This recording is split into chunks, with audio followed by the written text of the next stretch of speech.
আমি আজকে ফেসবুকের মেসেঞ্জারে ঢোকার পরে একটা মেসেজ পেয়েছি যেটা খুব স্পর্শকাতর ছিল আমার জন্য, যেটা আমি আজকে না বললে মনে হচ্ছে এটা আপনাদের সঙ্গে একটা বেইমানি হয়ে যাবে। এর কারণটা হচ্ছে এই প্রশ্নের সাথে প্রত্যেকটা যুবকের জীবন জড়িত আছে, প্রত্যেকটা মেয়ের জীবনটা জড়িত আছে।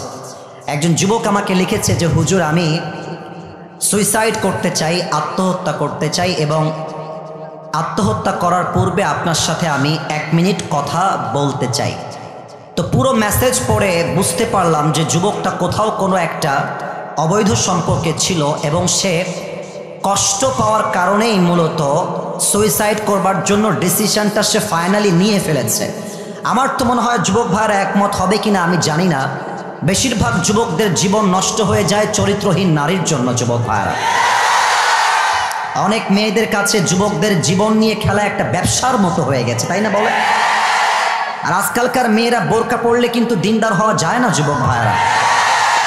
অনেক মেয়ে দেখবা বোরকা পরে এমন টাইট ফিটিং বোরকা পরে ঘুরে বেড়ায়, তার দেহের প্রত্যেকটা অঙ্গ প্রত্যঙ্গের ভাঁজ বোঝা যায়। সেই মেয়েদেরকে বলতে চাই, আব্বা জান একটু আপনার মেয়েকে সামলাই রাখেন। আপনার মেয়ের যদি দেহ দেখাবার এত শখ হয়, বোরকা পরে কেন জিন্সের প্যান্ট আর টি শার্ট পরে ঘুরে বেড়াবে? বলো বাঘার ছেলেরা। তো পরে আমি ভাবলাম যে এই যুবক যারা আজকে হতাশায় ভুগছে, এদেরকে কোরআন থেকে মেডিসিন দিতে হবে।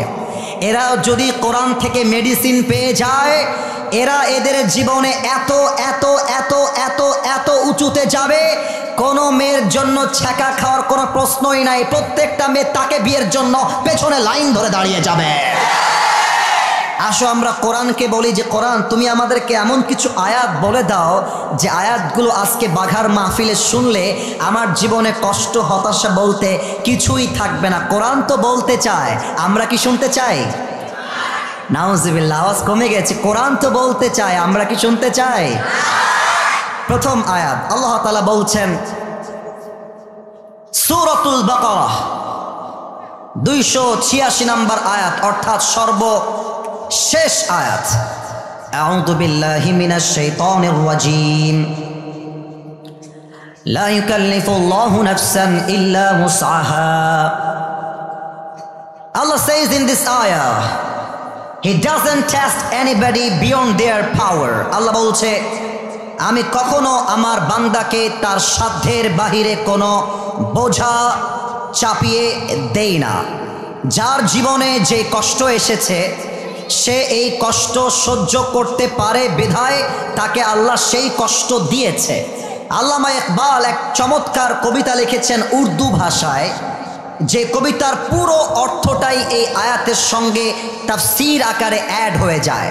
আমার আশা উর্দু বললে বাংলা বলতে হবে না। যুবক ভাইরা আজকাল আরবিও বোঝে, বাংলাও বোঝে, উর্দু বোঝে, হিন্দি বোঝে, ইংরেজিও তারা বোঝে। কথা ভুল না ঠিক বললাম? বলেন। আল্লামা ইকবাল কি লিখেছেন একটু কান নয় কলিজা দিয়ে শুনবেন। আল্লামা ইকবাল লিখেছেন, গম কে বাদ খুশি জরুর আती है और ये खुशी रब के तरफ से ही आती है, हर रात के बाद दिन की रोशनी छा जाती है। কথা কে বলে? এই ছেলেরা, না তোমাদেরকে এত ভালোবেসে কথা বলছি, তোমরা কথা বুঝতেছো না। আমি আবারও বলছি তোমাদেরকে, দেখো বাবুরা, ঠান্ডা মাথায় কথা বলছি। আসিফ হুজুরকে দেখে সেলফি তুললে কিন্তু জান্নাত পাওয়াটা যাবে না। আসিফ হুজুরকে দেখে ওয়াজ শুনলে কিন্তু হেদায়েত প্রাপ্ত হওয়া যাবে না। আগে নিজের নিয়তটা ঠিক করতে হবে। কোনো ঠিক বেঠিক নাই, চুপচাপ বসবেন। আমি আবার আল্লামা ইকবালের সেই কবিতাটা কোট করবার আপ্রাণ চেষ্টা করছি, কোনো সাউন্ড ডানে বামে চাই না। গম কে বাদ খুশি জরুর आती है और ये खुशी रब के तरफ से ही आती है, हर रात के बाद दिन की रोशनी छा जाती है और सब्र करने वालों को नेमत मिल ही जाती है। जो दुख में भी रब को याद करता है, रब उसका हाथ कभी नहीं छोड़ता। जो दुनिया से कुछ ना कहे, बस अपनी रब से कहता है, उसकी दुआओं का जवाब खामोशी में आता है। इसलिए जब तुझे मांगना हो तो खुदा से मांग, जब तुझे पुकारना हो तो खुदा को पुकार, और जब तुझे भरोसा करना हो तो उसी पर कर, क्योंकि भरोसे के काबिल सिर्फ वही है, वो तेरा रब है, वो तेरा अल्लाह है। এবার বলেন ঠিক কিনা? আল্লাহ বলছে বান্দা রাতের পরে দিন যেমন আসে কষ্টের সাথে সুখও তেমন আসে।